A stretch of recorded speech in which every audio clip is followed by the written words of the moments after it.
Center for our History Speaks series.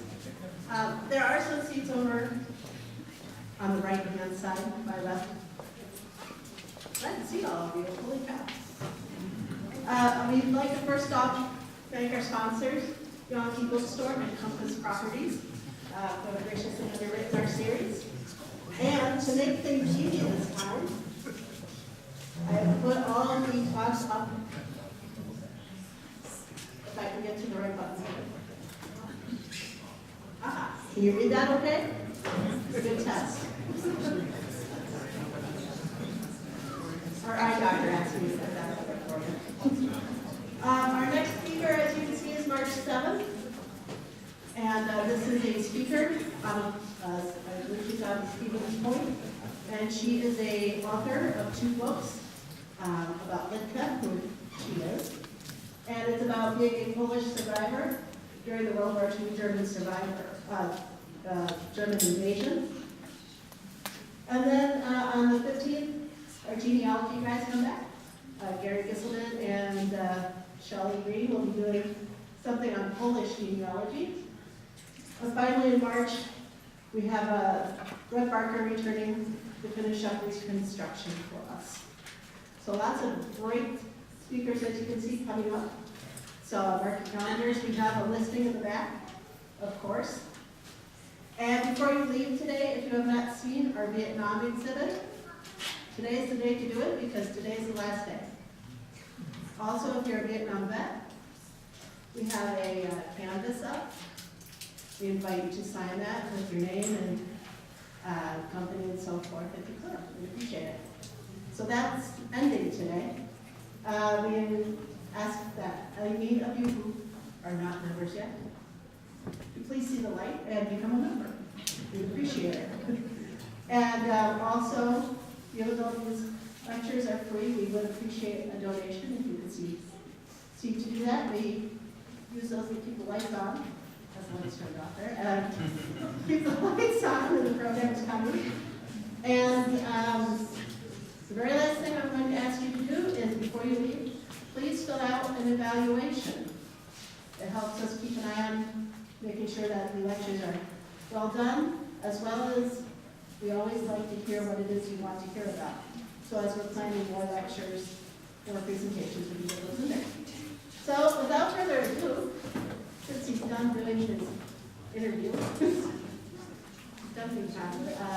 I'd like to introduce our speaker, Brian Williams, local teacher, and also sits on our board of directors at the Marathon County Historical Society. And a great history enthusiast. You'll see him at many of our cemetery tours. He often reenacts the military family. As well as if you go to Lesney's Big Little Falls Log Jam, Little Little Falls Log Jam, you'll see him there reenacting. Without further ado, I introduce Brian Williams.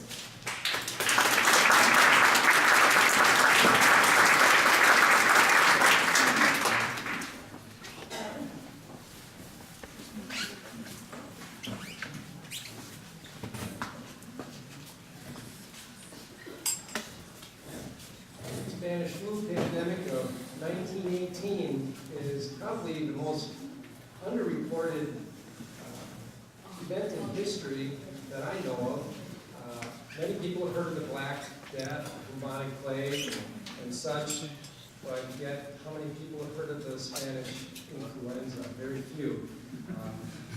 It's barely mentioned in the college textbooks. I know at the time when I first started studying this, there was only 2 college textbooks that even mentioned it.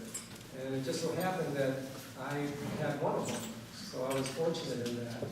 Even one of the main doctors who researched it barely mentions it in his memoirs.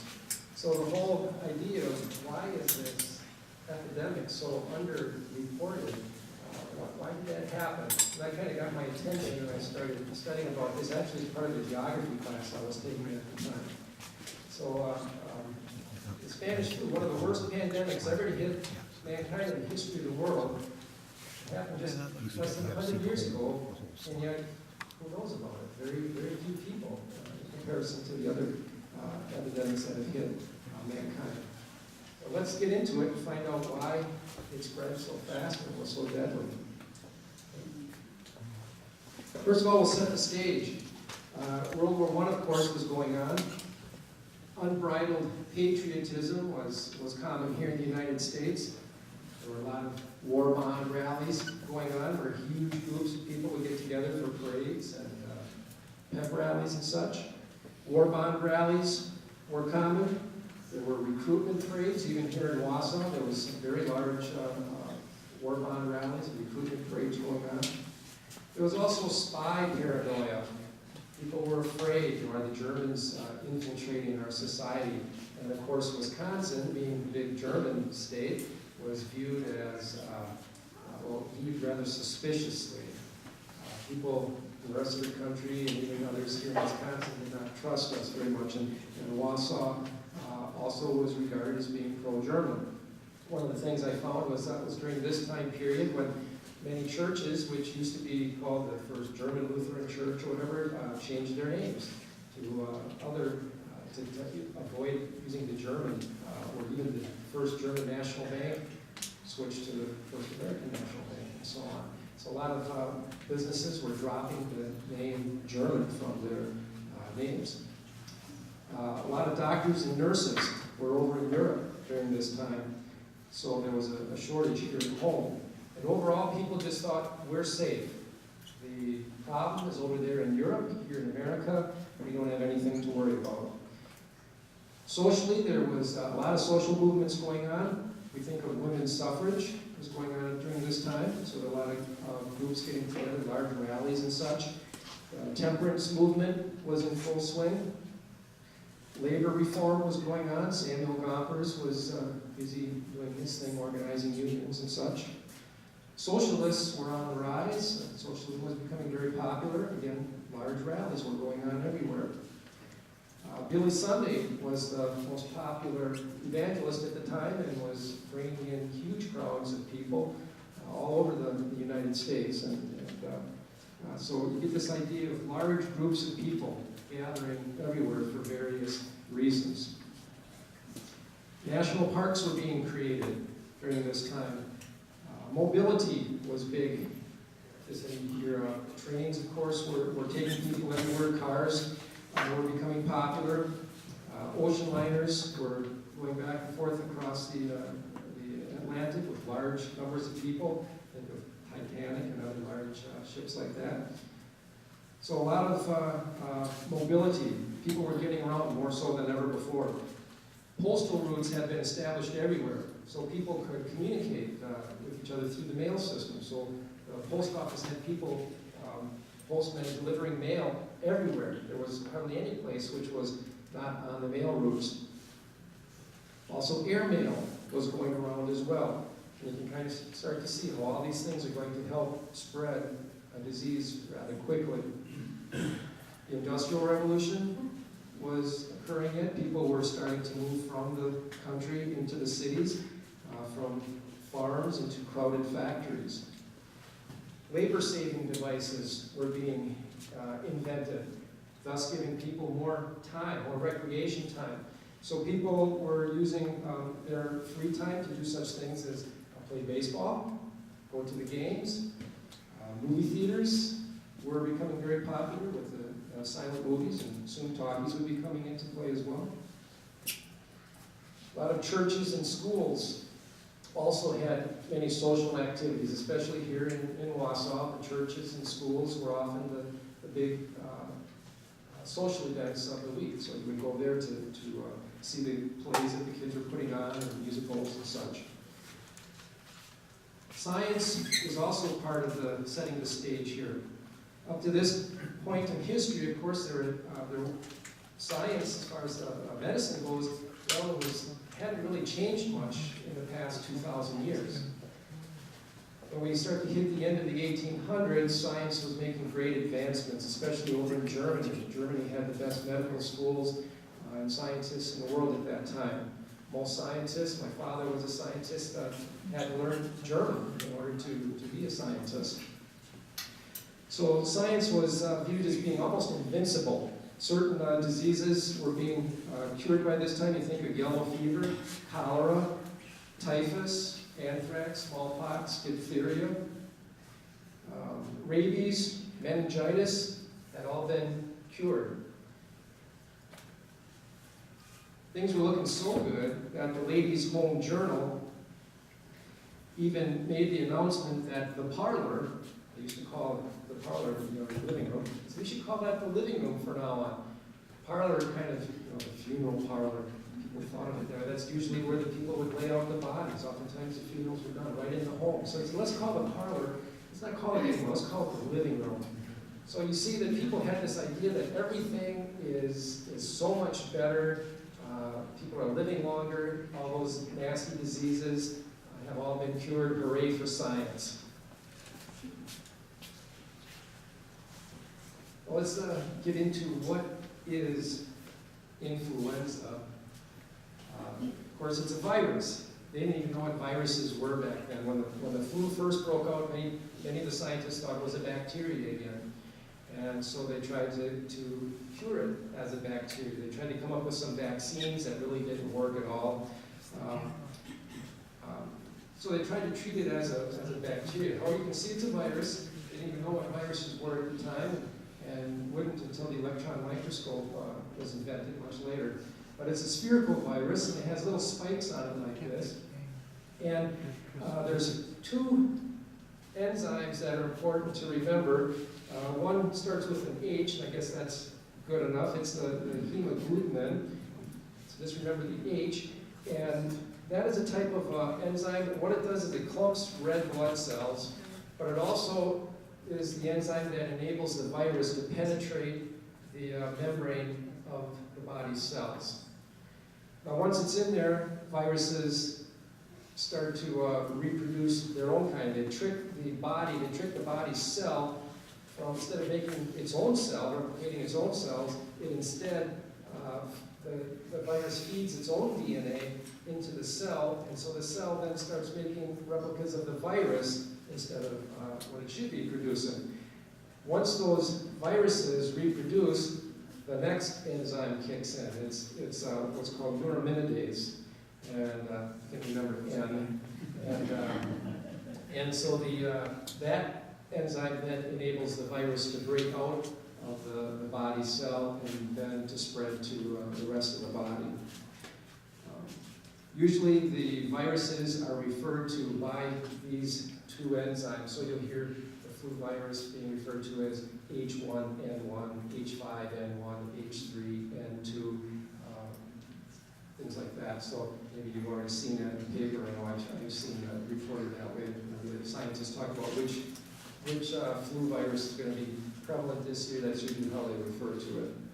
The center of the virus only has 8 genes, so it's very simple, but yet so effective. Symptoms of a normal flu virus will be a fever of about 101. There'll be muscle aches, dry cough, runny nose. See some of the other ones? Gastric might involve vomiting, of course, joints are going to be aching. However, when the Spanish flu virus hit, all of these are going to be augmented by many, many times over, especially the respiratory, the coughing. What's going to happen is that once the virus gets in, the Spanish flu virus was so deadly because it would, the lungs would fill up very rapidly with fluids, and you'd end up drowning in your own fluids. And this could happen very quickly. One story I heard was down in Mozambique, there was a bank teller who got a sudden headache. That was very common. The victims would get a very sudden headache, and so this bank teller asked to go home, and started walking home, and died on the way home.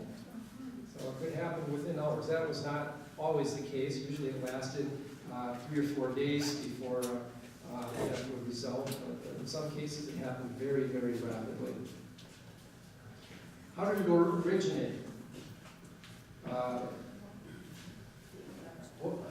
Oftentimes, too, I forgot to mention that the extremities, the lungs would fill up with fluids. Of course, that cuts down the blood supply. And so your extremities, your fingertips, ears, the end of your nose would start to turn black. And that was often the sign that after a while the nurses and doctors thought once they see that, you're beyond hope. And in many cases, if you came into the hospital with already showing black in your extremities, they just put a toe tag on you and give you a place to die. So, not very good bedside manner. That's what happened. All right, how did it start? Well, there's a lot of controversy over how it starts. The most common way is right here. There's a province over in China where most of the flu viruses originate. And it's the Guangdong province. And what happens is that they have a certain type of rice farming over there that's very efficient, very effective, but it also produces many of our flu viruses. What happens is they plant the rice fields, and then when they harvest the rice, of course they drain the fields, so the fields are very, very mucky afterwards. And then they let the ducks into the fields, and the ducks eat the gleanings from the grain, the rice that falls on the ground, the ducks eat. So very, very efficient method to save on feed. Of course, the ducks, after they eat, they also leave their excrement on the ground. And the thing that you've got to remember is the flu virus affects waterfowl and other birds differently. In birds, the flu virus exists in the intestines. It's more of an intestinal disease. For humans and other mammals, it's often in the lungs. So what happens is that birds with the flu eat the rice, and then their droppings fall on the ground, and then after the birds have had their fill of the fields, then the farmers let the pigs in. And the pigs, of course, eat grubs and worms and other things that they find in the muck. And of course, in the process, they eat some of the duck droppings. And so then the pigs get infected with the virus. Now, pigs are the important animal here because what happens then is the pigs are going to catch the virus, it's going to enter their intestines, and then transfers over into their lungs. And so then the pigs will start to cough and sneeze, which in turn then infects the farmers, and now it's in the human population. And you can see how some of the methods that happen. One of the theories with the Spanish flu virus is sometimes it happens about once every 70 years, and so this is the Spanish flu, is that it makes a direct jump from the waterfowl straight to humans.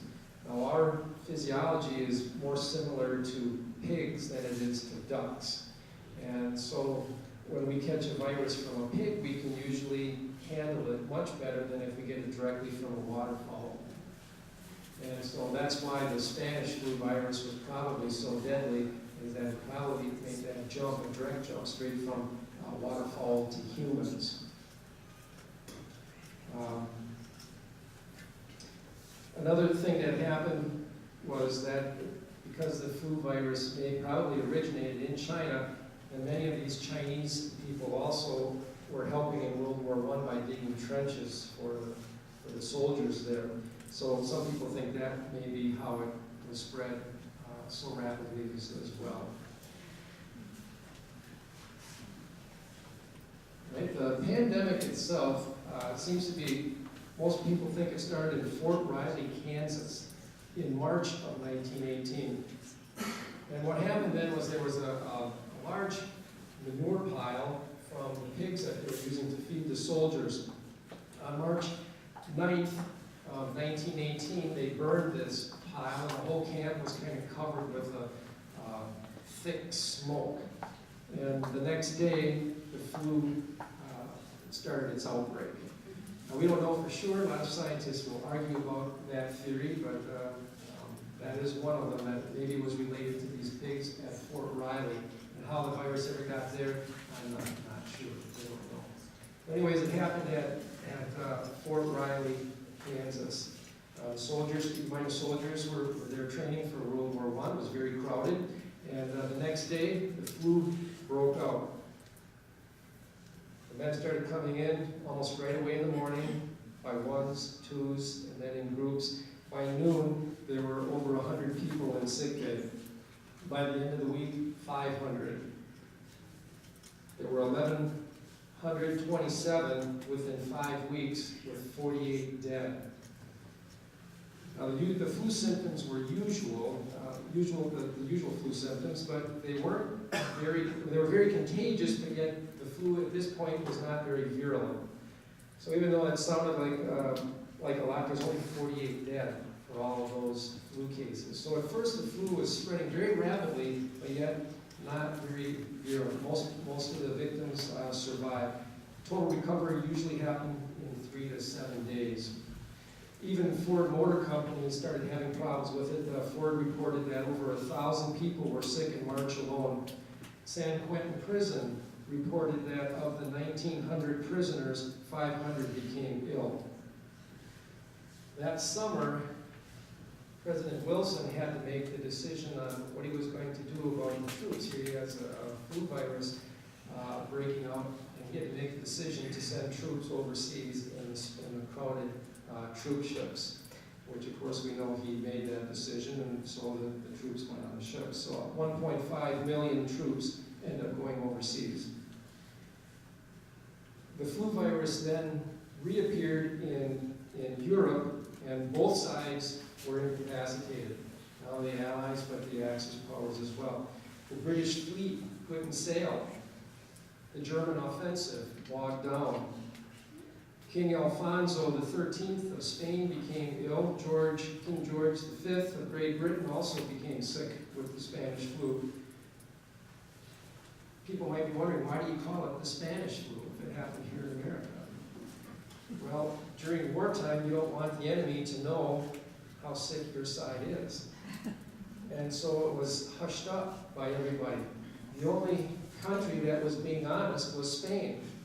And so, of course, Spain was suffering the same effects, and they were honestly reporting how many people were sick. And so many people thought that the virus had originated in Spain and not wherever else they might have thought.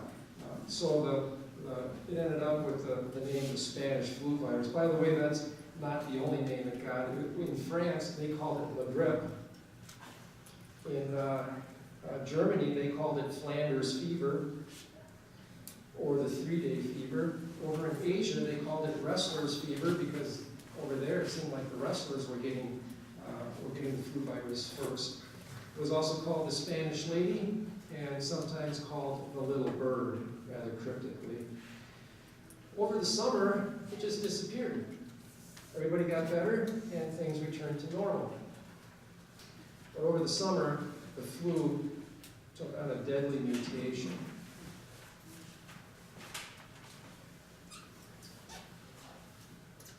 It resurfaced in Camp Devens in Boston, Massachusetts. Dr. Victor Vaughn was a government doctor who had just completed a large public health tour of all military bases and came back and just announced the wonderful results that the soldiers were clean, healthy, everything was going great. And then he got a phone call. He got a message, shouldn't say a phone call, but probably a telegram. There's a problem at Camp Devens, September 14th, 1918. And I'll just read what one author said here. When he showed up at the camp, it says, what the doctors saw horrified them. The camp, built for 35,000 men, was now overcrowded with 45,000. And the influenza epidemic was running rampant. In just 24 hours preceding, 66 men had died. The day that Vaughn visited, 63 died, and the hospital built to hold 2,000 was overflowing with 8,000. He reports that bodies were being stacked like cordwood outside the sick bay. Special trains had to be ordered to take away the dead. One of the authors, Gina Colada, an interesting name, Gina Colada, but she wrote about the flu, and she writes this. She says about what it was like. 2 hours after admission to sickbay, they have the mahogany spots over the cheekbones, and a few hours later you can begin to see the cyanosis extending from the ears and spreading all over the face. It is hard to distinguish the colored man from the white. It is only a matter of a few hours then until death comes, and it is simply a struggle for air until they suffocate. It's horrible. One can stand to see 1, 2, or 20 men die, but to see these poor devils dropping like flies gets on your nerves. We have been averaging 100 deaths a day and still keeping it up. So you can see how it would be rather disturbing.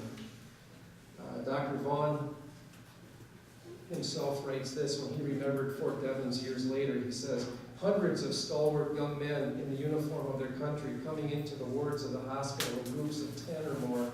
They are placed on cots until every bed is full, yet others crowd in. Their faces soon wear a bluish cast. A distressing cough brings up the blood-stained sputum. In the morning, the dead bodies are stacked about the morgue like cordwood.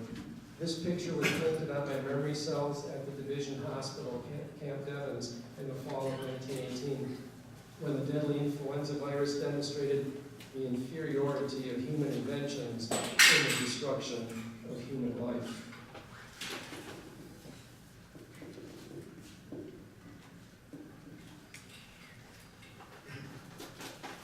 It's interesting that fall, we got a note here that Babe Ruth helped to win the World Series.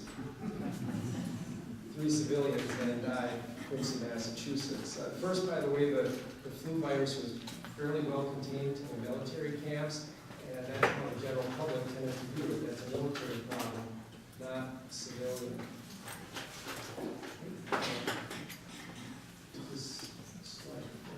Okay. Around the world we go. So how does it spread so fast? Well, it follows the railroads. It follows the shipping routes. There were rumors flying around. Some people thought that the Germans were spreading it among the U.S. citizens. They blamed the German drug company, Bayer, who makes aspirin. They said they put the germ in their aspirin. Some people reported having seen a German ship that was camouflaged that released a greasy cloud in Boston Harbor. Others thought that a German U-boat had landed in Boston with vials that they released in the crowds of the war bond rallies and such. Billy Sunday just reported that it was due to sin. Here you can see the chart which shows the deaths of mortality in American Europe during the 1918, 1919. You can see the definite jump, especially during the month of October and November. Philadelphia was especially hard hit. In October of 1918, 200,000 people had attended a recruitment parade. A few days later, 50,000 of them were sick. 11,000 in 1 month. It was so bad there was a 2-day wait for an ambulance. The death rate jumped to 700 times its normal rate. The dead were even put on porches for the death carts to pick up. It was so bad. There were mass graves being dug. Coffin shortages resulted. They talk about people having put armed guards on the coffins to keep them from being stolen. People wanted coffins so badly. There was one case where a Philadelphia health officer actually commandeered a trainload full of coffins that were heading up to Boston. He commandeered the trainload so that they could bury the dead in Philadelphia instead.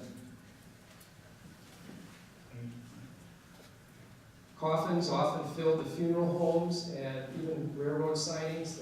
I've read stories where there were like mountains of coffins, and children on the way home from school would play on these coffins. They thought it was great fun to climb around on them. Probably not the safest thing to do. Bodies piled up on in morgues, and one writer writes to the western cities. He writes, "Put your carpenters to work building coffins and your street workers to digging graves."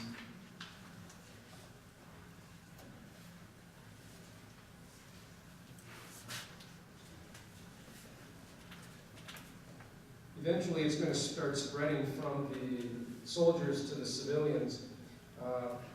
Gina Collada writes another story here from an actual story. She writes about there's a lady named Catherine Porter, who's a famous novelist who wrote a book called Pale Horse, Pale Rider. And it's a very good book about the Spanish flu pandemic. And in it she writes this, it says, Ben's long, thin body lay 3/4 covered by the bedding. Its gaunt outline was bitterly twisted below the covers in an attitude of struggle and torture. It seemed not to belong to him. It was somehow distorted and detached, as if it belonged to a beheaded criminal. And the sallow yellow of his face had turned gray. Out of this granite tint of death, lit by the 2 flags of fever, the stiff black furs of a 3-day beard was growing. The beard was somehow horrible. It recalled the corrupt vitality of hair which can grow from a rotting corpse. And Ben's thin lips were lifted in a constant grimace of torture and strangulation. Above his white, somehow dead-looking teeth, as inch by inch he gasped a thread of air into his lungs. The stories get rather graphic in how horrible the flu virus was.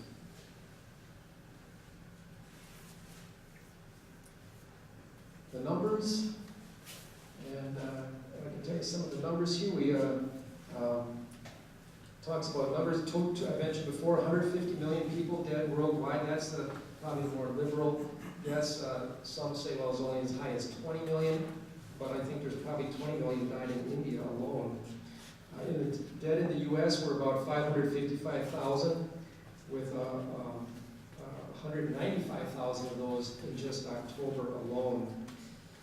Just think about what would happen today if 195,000 people died in 1 month due to a disease. 29% of the population was infected. I think of it in thirds. About a third of the people were infected, and of that third, about another third died. So it had a very high mortality rate, 25 times more deadly than a normal flu. Here in Wisconsin, we had 103,000 that were sick, and about 8,500 died. If extrapolated today, we'd have probably 1.4 million deaths in the U.S. alone. Mortality rates, I mentioned about 20 to 30% is average. But if you were Native American, Inuit, or Polynesian, these are populations that were not used to the flu virus, the mortality rates would go up anywhere from 50 to 100%. I've read stories where missionaries would show up to some of the villages to check up on them, and the entire village was gone, everyone dead, and dogs would be eating the corpses, and things like that would be going on. So very, very gruesome stories that come out of that. Even here in America, if you look on a map later on of, I have one of Wisconsin, you'll notice in the counties that have large Native American populations, the numbers are much higher than they should be.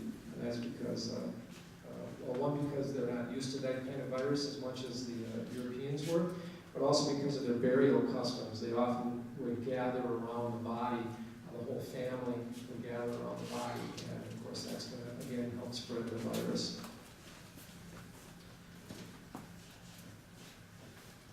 Okay, responses. This gets to be the interesting part. What was the response to all this? It's interesting. Well, you can look at the newspapers today and kind of understand. We have the Ebola virus coming into our country now. A lot of people think, we'll never get here. We don't have to worry about that. And so the same thing happened in 1918. A lot of towns just ignored it. New York City, San Francisco, Madison, all these towns were in denial. It's not going to happen here. We don't have to worry about this. Some towns self-quarantined. In some cases, they even put armed guards out on the roads coming into town so that nobody could get around. Tent hospitals opened up on playgrounds and fields all over the United States. And even here in Wausau, not only was St. Mary's Hospital was the main hospital at that time, but Wausau High School was also converted into a makeshift hospital as well, the gymnasium being used for beds and cots. A lot of times there was a misdiagnosis. Everything got blamed on the flu. So many people were coming in, they just said, it's the flu, it's the flu. Didn't matter, you got a hangnail, it's the flu. Because it was just, people were coming in droves. So a lot of misdiagnosis was going on. And you think people are going to be dying of other things anyways. They're going to be having heart attacks, strokes, and things like that. And so sometimes when someone would come in, they'd be having a problem, maybe they'd be having a heart attack or something, they'd say, well, no, it's a flu. So there was a lot of that kind of thing going on. I got a little song later on that you're going to love that was being sung at that time that kind of demonstrates that. Normally, nurses would have about 4 to 7 patients during the Spanish epidemic. Got any nurses in here, by the way? No nurses? That's okay. 4 to 7 sound pretty normal.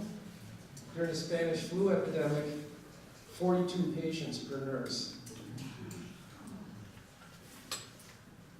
Obviously, when you got that many patients, there's going to be mistakes made, and that certainly was the case. Many cities forbade gatherings, for instance, bars, theaters, churches, schools, funerals, weddings were all shut down or canceled. No organized sports.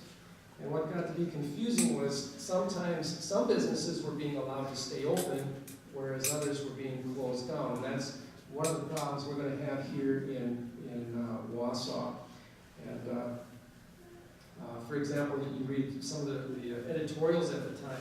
People would complain, say, well, why is it that the movie theater is shut down, which is spacious and well ventilated, and yet the trolley is still running and people are packed onto the trolley? And why is the hardware store open, which is definitely not as well ventilated, has 150 people in there at a time? So there was a lot of confusion over which businesses should stay open, which shouldn't, and that's going to result in problems here in Wausau. During 1918, of course, it was an election year, and so it's often called the quietest election ever, because so many of the political rallies were being canceled. Spitting was forbidden, kissing was outlawed, especially they mentioned promiscuous kissing. So, surgical masks were required of everybody. However, surgical masks, even though you'll see a lot of pictures of them wearing these, they really did not help. One writer says it was like trying to keep mosquitoes out with chicken wire. So a virus can easily penetrate that mask. The stock market closed. Here you can see a picture of some of the baseball players being required to wear masks. There's a lot of medical quackery going on too at the time. Everybody wanted to try to make a buck, so we ended up with things like Vicks Vapor Rub. This is when Vicks first made its big debut with instructions on how to use it. So Vicks, next time you use Vicks, just think of the Spanish flu pandemic. People were having camphor balls around their necks. Another popular one was to put kerosene or turpentine on sugar. And of course, there was always an assortment of homemade brews that were being concocted and spread around. There are lots of other ones too. If you read the Wausau papers at the time, this is the kind of thing you will see.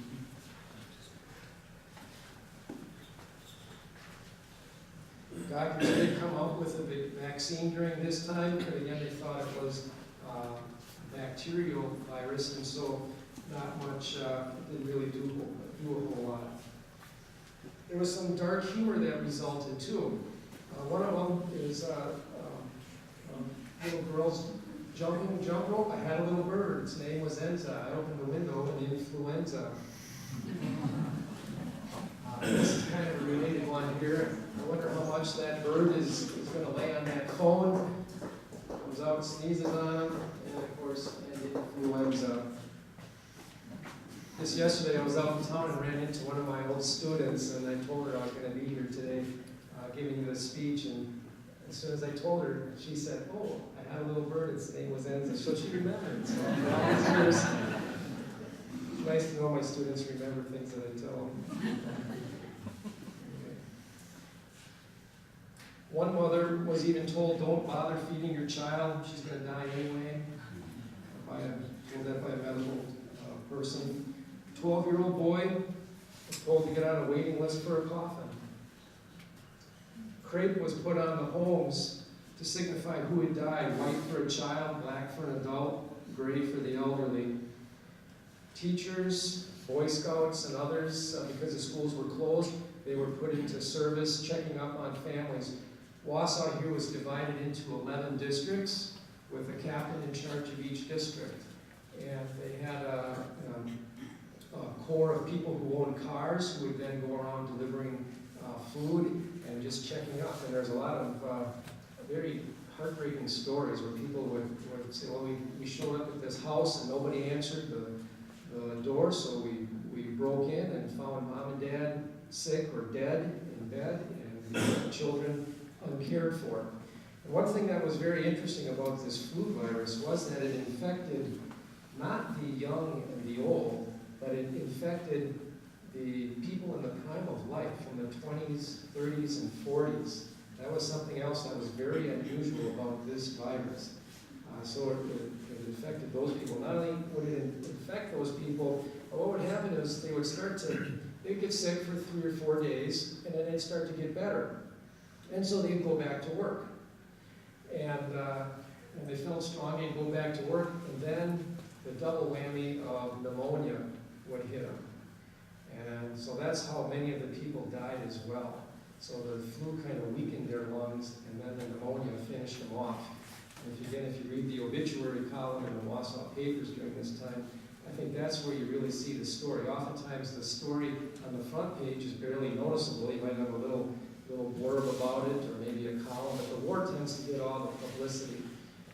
But where you really see the story unfold is in the obituaries. You just see them start to grow. And not only there, but also in the probate section in the courts, where all the estates were being settled and such. You start to see the judges suddenly had some rather huge caseloads regarding that type of thing. There's one story here in Marathon County of one man running 12 farms. Hard enough working one farm. Can you imagine trying to handle 12 of them? Another thing that happened that was very interesting was morality starts to break down. In San Francisco, a health officer shot a man for refusing to wear a mask. In Chicago, one man, so terrified by the coming flu virus, thought he would save his family the pain and agony and slit the throats of his wife and 4 children. Suicides started to go up. People's response often included just holding up, neglecting each other. They wouldn't care for their sick relatives. If someone got sick, well, that's their problem. I'm not going to go over there. So there was fear. Their intimacy broke down. Another thing that happened was there was a carpe diem attitude that sprang up.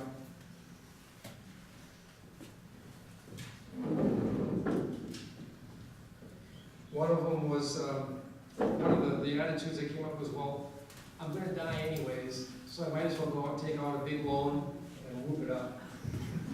I'm going to die anyways. Why worship the gods anymore? So just go out and live it up, do what I want, and so morality breaks down. Some people stopped obeying the laws. They stopped paying their debts. We're all going to get sick and die anyway, so what's the point? So society broke down in some areas. As socialization pretty much came to a halt. Society closed down. I've seen pictures of some cities where the street normally would be very busy, now are deserted. So there's a lot of mistrust, a lot of fear going around. Here in Wisconsin, here you can see some of the numbers per county. And again, I think many of these numbers are probably quite low. I don't know how much you can see it well in the back there. Wausau, Marathon County has 93, although I'm pretty sure it's much higher than that. Here you can see where the reservation is. Shawano, 118. Up here in North Douglas, 151. Ashland, 127. So you see where the Native Americans were, the death tolls were quite high. Here in Wisconsin, one of the things we had going for us was we had a state board of health, which was started after the Civil War, Abraham Lincoln was responsible for ordering that all cities have boards of health, and each state had a state health officer with almost dictatorial powers. Every city had a mandatory public health officer, but he also had the freedom to act very independently. Now, at first there were some initial problems when the flu virus first started breaking out. We see some of the boards ordering schools to be closed and some of the other things that I mentioned, businesses being closed and such. So around here, the first indications of the virus breaking out were down at the Great Lakes Naval Base. And two of the soldiers that were there were the Ferg brothers. They're from Simcoe, Wisconsin. Anybody know where the metropolis of Simcoe is? It's right by Manawa. You'll see some blank faces out by Wapaka. But Simcoe, I'm familiar with Simcoe. Those of you who like the old steam engine shows, like what they have out at Edgar, Simcoe has a huge one. Normally there's maybe 100 people that live in this town, but during the steam show, I think there's about 20,000 people show up for it. But anyways, if you go there, there's a Bavarian Inn there. They have a big German fest each year, and one year I was there visiting this German fest, and walking around the corner, I saw this little, looks like a grave site, and found out that these are were the Ferg brothers, little monument to the Ferg brothers, who were the first people in this area to come down with the flu and then died, and they were from Simcoe. At the time they were down at Great Lakes in the Navy. In Wapaka, it was denied at first, rather downplayed, until there was a 14-year-old Grace Larson who collapsed one day while picking potatoes. And she recovered briefly, but then the pneumonia kicked in and she died. In Wapaka, about a fourth of the population ended up getting the flu. Down in Racine, they had problems with, because churches had been closed down. And the churches kind of resented the fact that when the order came out, it said something like all bars, places of entertainment, pool halls, and churches should be closed. And they resented the fact that they were grouped with that in the same sentence there, and so many of the churches were rather upset about that. And I might say here in Wausau that feeling was prevalent as well. Eventually, though, the Archbishop stepped in and said, close them down, because some of the priests were kind of bucking the order, and then the Archbishop had to get involved. They did allow for confessions, but no low mass and no confirmation. And if you read some of the editorials at the time, some of the Catholics were writing editorials calling the health board, the health department, a Prussian bureaucracy. Again, World War I coming into play there. Down in Madison, I mentioned that they denied it and then even covered it up when it started to hit. In Madison, ended up blaming the military. It never has been a military town, has it? But Madison blamed the military for bringing it in, and eventually the state health officer had to finally get the Madison Board of Health to enact some of the changes. Here in Wausau, what's unusual about Wausau was that it's the only city in Wisconsin not to obey the order.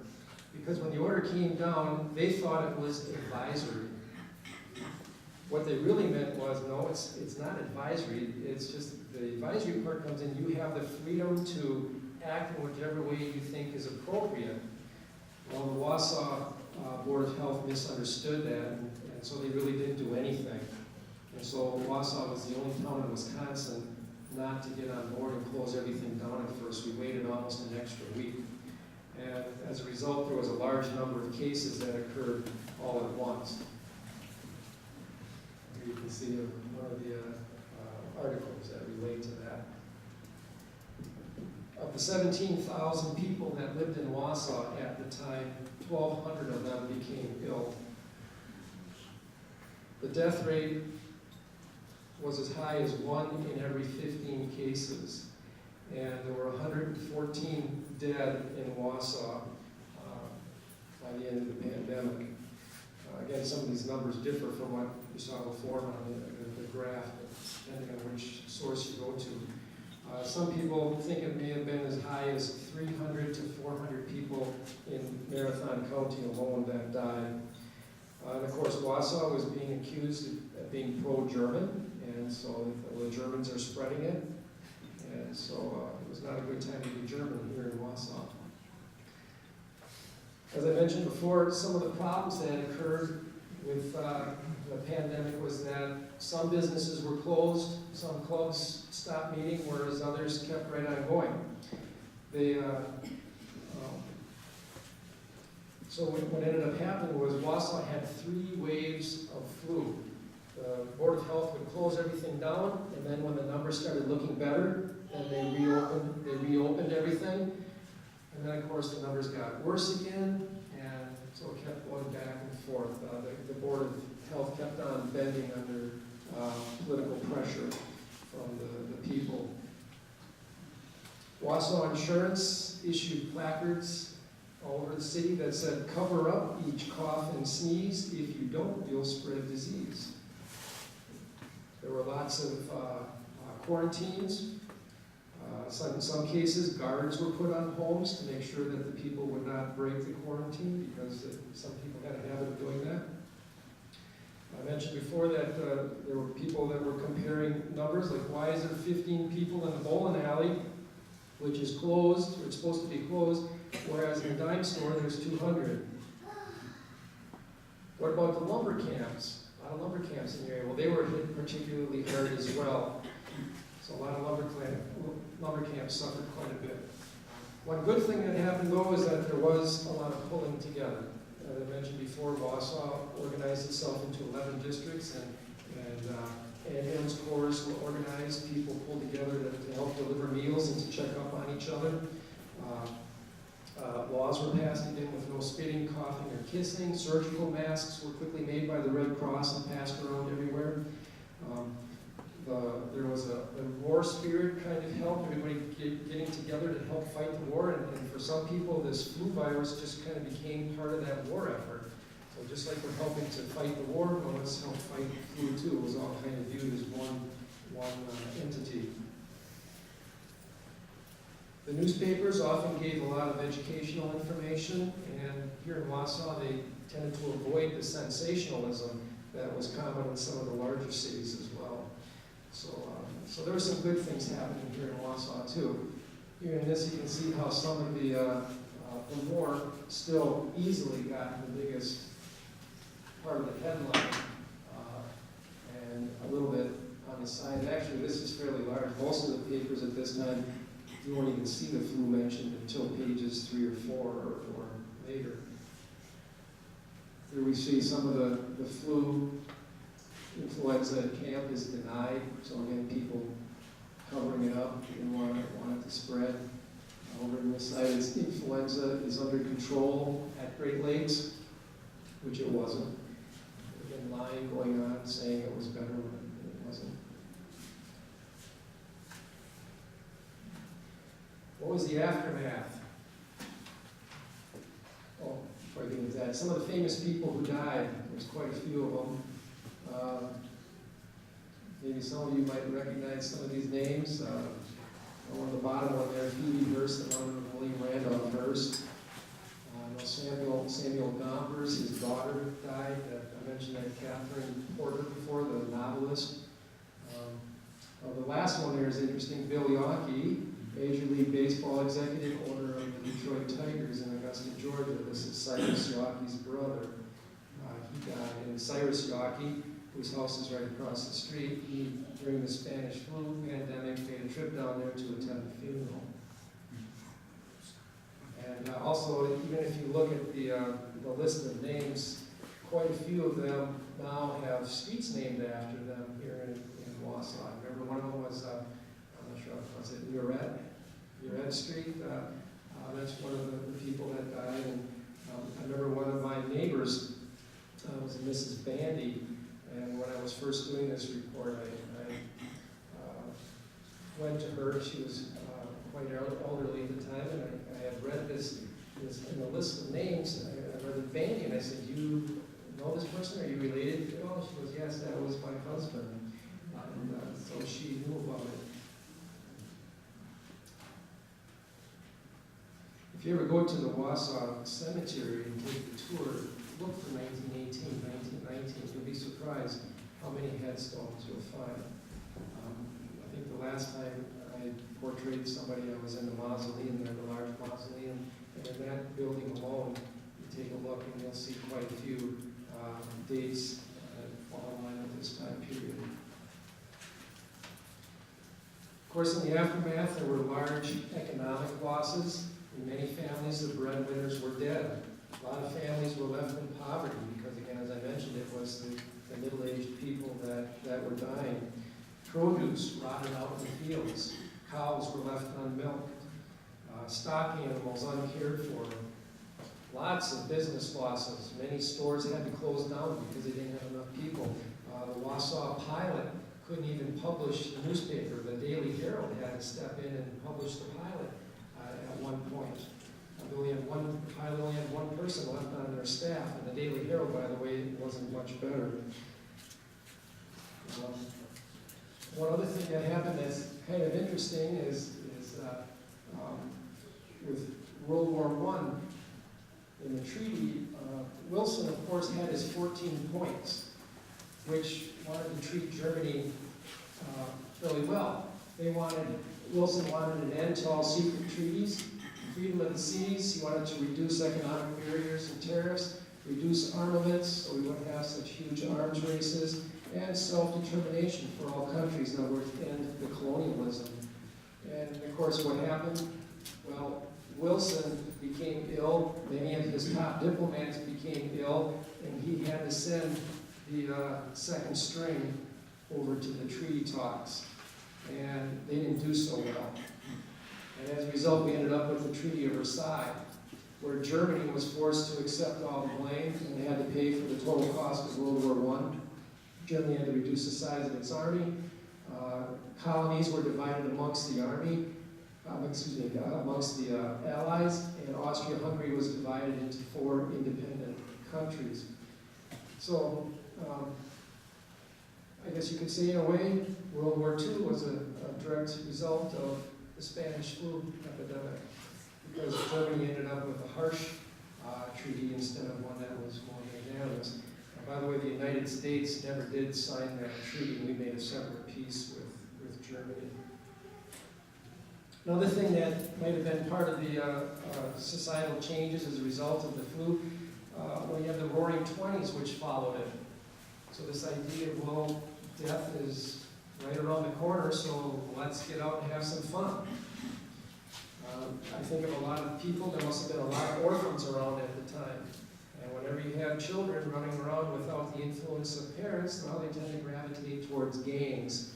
And so you end up with a lot of gangs in the 1920s, or the Roaring '20s. A lot of orphans were being raised by extended families.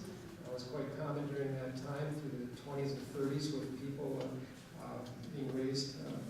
I was wondering, was Little Orphan Annie part of this? But no, actually she appeared much sooner than the Spanish flu virus. But again, the example of orphans being raised by other family members. Some other people that I remember coming across that had died during this time, Buffalo Bill lost a daughter to the flu virus. Writer Mary McCarthy, her parents died. Some of you maybe remember the poem In Flanders Fields, where poppies grow. The man who wrote that, John McCrae, was a victim of the flu virus. Another famous person who became ill, some of you remember, was Mary Pickford, who was a famous actress at the time. Another thing that happened, which is quite interesting, is the forgetting. Almost as soon as the virus disappeared, which it did that summer, people tended to forget.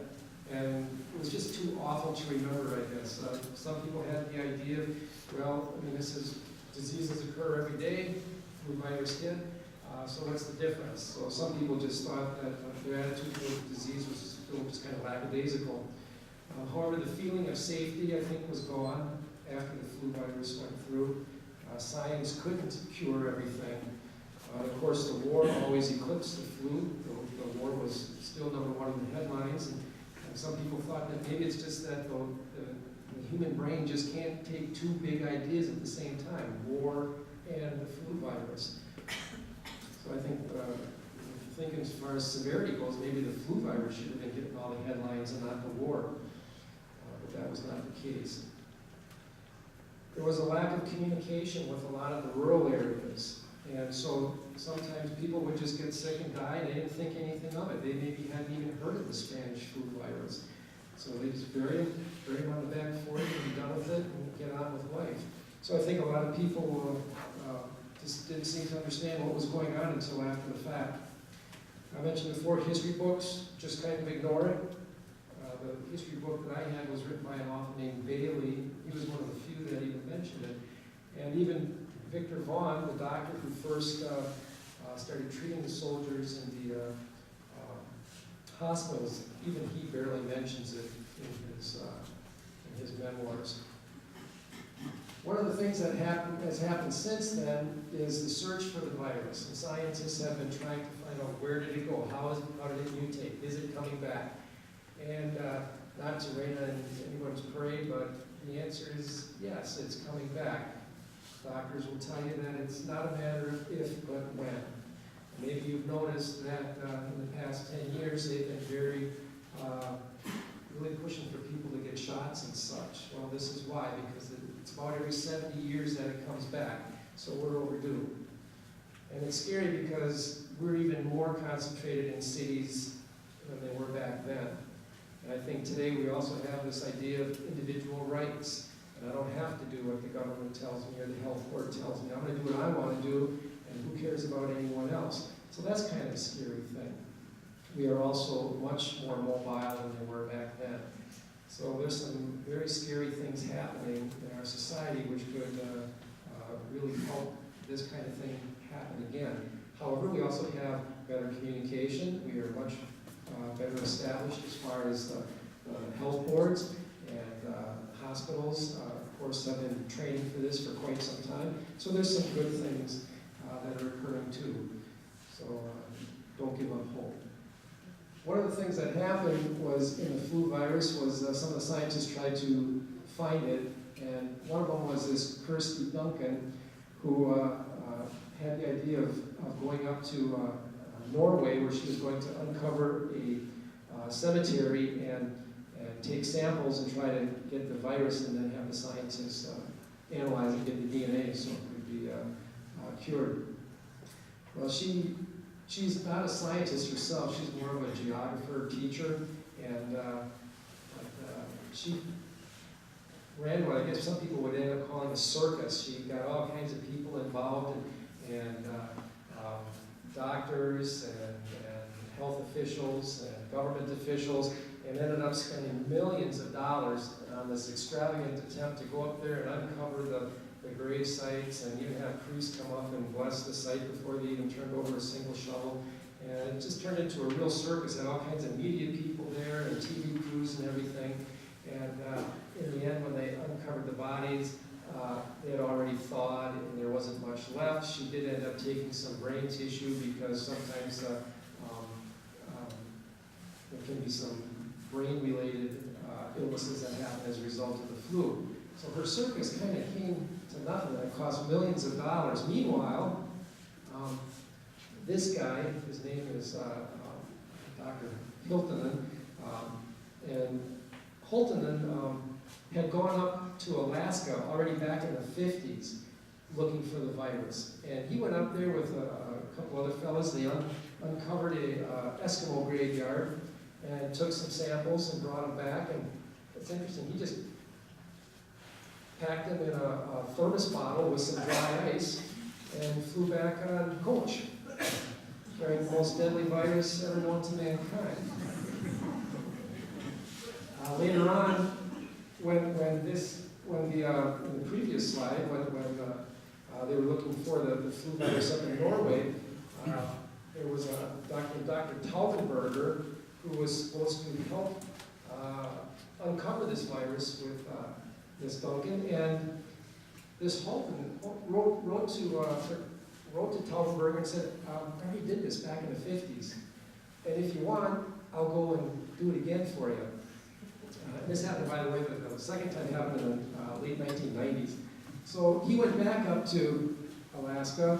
They did the same thing, uncovered the grave site, took the sample, brought them back, and mailed them through FedExpress, U.S. Postal Service, and used 4 different carriers, and all 4 samples ended up getting to Taubenberger okay. Total cost was about $2,500 versus the millions of dollars that the previous person had spent. So kind of an interesting end to the story on what's happened since then. Now they have mapped out the Spanish flu virus, and I'm not sure what they're going to do with the information now that they got it mapped out, but we're much further ahead now than we were before. So it's a scary thing. Can it happen again? Most definitely. But hopefully we'll be a little bit better prepared this time than we were in 1918. Thank you.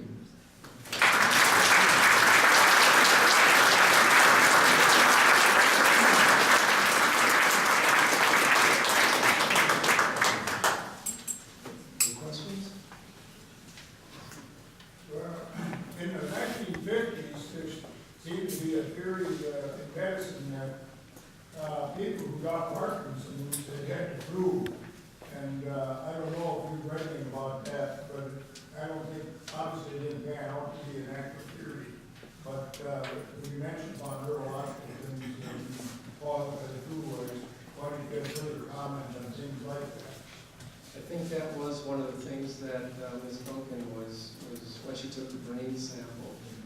But I had heard that, I'm not sure all the details behind it, but there was other things that I thought were related to that. So, I'll stand up to hear you there. My grandfather, Uwe Goodwill, died of that in 1918 in November.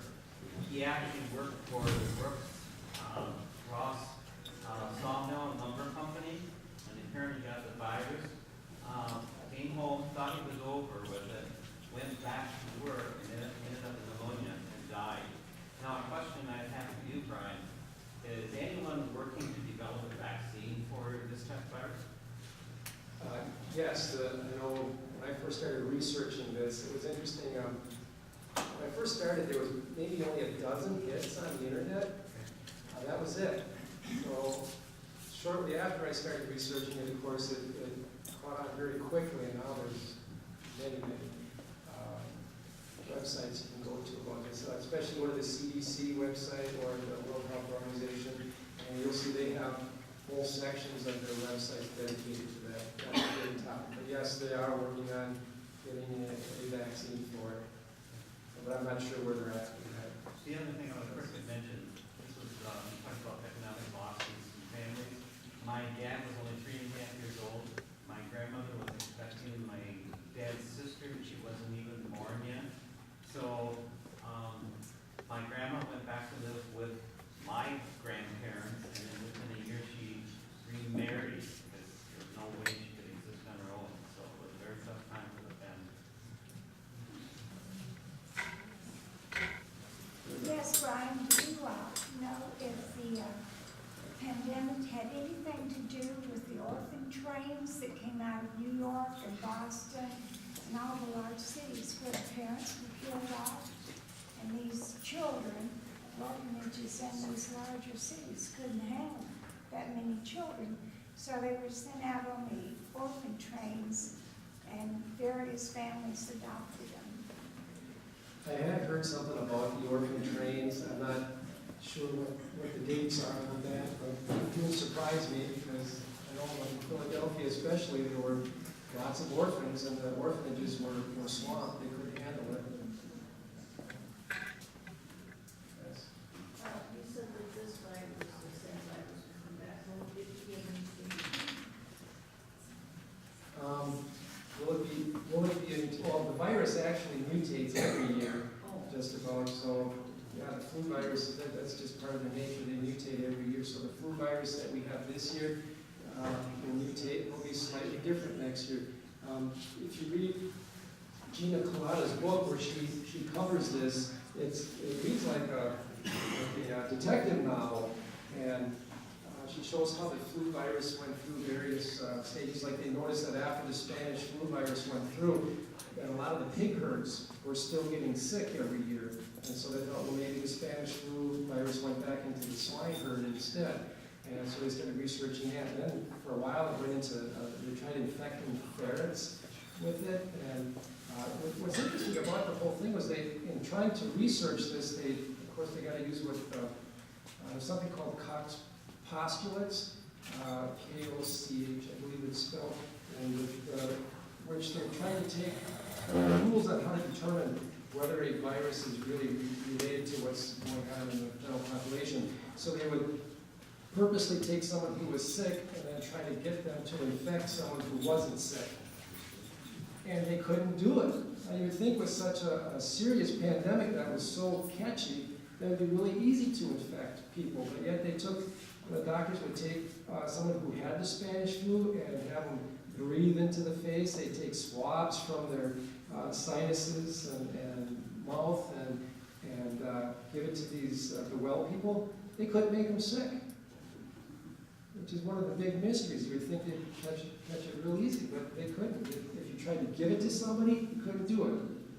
It would just happen naturally like crazy. So that's one of the mysterious parts of it all. A few years back, there was a fear of a pandemic through, I think from the China area, for birds or chickens. Right, Would that have been because that when they were looking at a jump from the chickens to humans? Yes, as a matter of fact, that's a good point. Maybe you remember that when the Chinese officials went and made the farmers kill all their fowl. Yes, that was a case where there was a jump, and there were a number of people who got sick and died from the flu. And so that's why they did that. So yeah, we maybe dodged a bullet there. We don't know for sure, but that's why they did that. They killed off all those millions and millions of birds in China were killed during that time. That's Brian, you mentioned about the origin from the rice paddies and the ducks and sheep and all. Has that scenario changed? I mean, because the awareness of what those circumstances could create, or is that dynamic still in play? And if so, where these places exist, where things originate, what have you found or read about the policies of the countries where this takes place, and how does that fit into the whole World Health Organization? What's the conversation at that level when they know the areas that this, where the catalyst is? Good question. Yes, it's still happening. The methods have not changed. However, they do have the watchdogs in place. And so this is an area that they monitor very, very closely. And so as soon as something breaks out, the World Health Organization is all over it. And like you mentioned, they have dictatorial powers. What they say goes. And they say kill off all the animals, then all the animals are going to die. Yes. Yeah, I was gonna, my great grandfather fought in World War I. You know, when I was a very little kid, I always wanted to hear him tell stories about how he fought the Germans during the war. He didn't go over there till late and didn't really do any fighting, but he did tell me that he remembered people dying in the tents at night of the flu. And I just couldn't figure out how people could die of the flu. And it wasn't until I went to college many years later, what he was talking about, that they were dying from the flu epidemic. And the other thing you talked about was when you said that people were trying to intentionally, give people the flu and couldn't do it. I had another relative who had tuberculosis, and when he died of it, he lived with it for years, but his wife never got it. And then some people, it spread, again, tuberculosis spread real easily. So I just made a point. Thank you. I mentioned, I have two questions. One is, in the medical profession, the emergency doctors, did a lot of them die, especially in the beginning when this started out, and were there enough doctors and nurses to no, there were not enough doctors and nurses because many of them were over in Europe. And even here in Wausau, some of the doctors that we had here ended up getting sick, and I know one for sure that I know had died. And so yes, the doctors suffered right along with the rest of us. Many of the doctors and nurses became ill as well. And what country had the most deaths? Well, I imagine India and China probably had more than anybody else. I think, like I said, 20 million in India alone. Not too long ago, National Geo ran an article on the Spanish flu, and they were trying to extrapolate what would happen today, and their numbers, I think, were even higher than what I mentioned. They think the next time it hits, 150 million could be a drop in the bucket.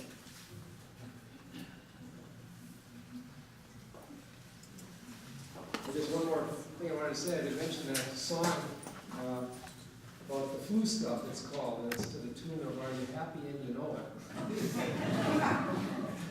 If you have a tummy ache, it's the flu. If you're weary when you wake, it's the flu. Is your memory off the track? Is your liver out of whack? Are there pimples on your back? It's the flu. Are there spots before your eyes? It's the flu. Are you fatter than some guys? It's the flu. Do your teeth hurt when you bite? Do you ever have a fright? Do you want to sleep at night? It's the flu. Are you thirsty when you eat? It's the flu. Are you shaky on your feet? It's the flu. If you feel a little ill, send right off for Dr. Pill. He will say, just by his skill, it's the flu. He won't wait to diagnose, it's the flu. Hasn't time to change his clothes, it's the flu. For 2 weeks he's had no rest, has no time to take a test, so he'll class you with the rest. It's the flu.